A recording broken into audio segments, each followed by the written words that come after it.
Samantala sa karagdagan pang mga balita, pakinggan po naman natin ang pag-uulat mula sa himpilan ng DWAL-FM, Radyo Totoo, CMN, Batangas. CMN Live Nationwide. Renz Belda, magandang araw sa iyo. Magandang umaga Rian, magandang umaga Pilipinas.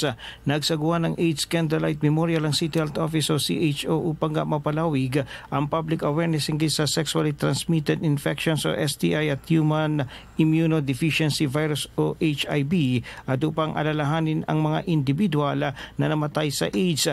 Ang seremonya ginanap sa Bureau of Jail Management and Penology o BJMP sa Barangay San Jose Sico kung saan nakiisa ang persons deprived of liberty. Ito may temang We Remember, We Rise, We Lead. Gamit ang mga kandila, bumuo ng human ribbon ng mga PDL bukod sa pagpapalaganap ng tamang impormasyon hinggil sa nabanggit na sakit hangad ng nabanggit na gawain na mabawasan ang patuloy na pagtaas ng kaso at pagkamatay dahil dito.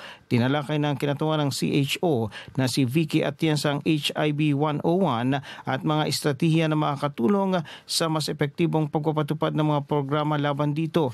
Ang HIV/AIDS ay nakukuha sa pakikipagtalik o sexual contact, blood o blood products at needle prick.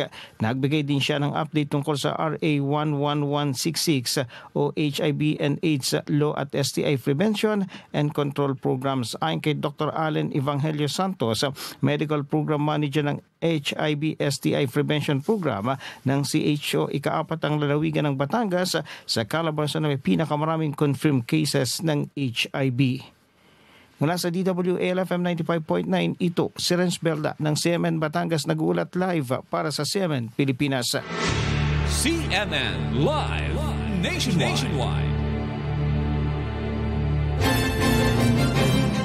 Maraming salamat Renz Belda mula po sa himpilan ng DWAL-FM, Radyo Totoo, CMN Batangas.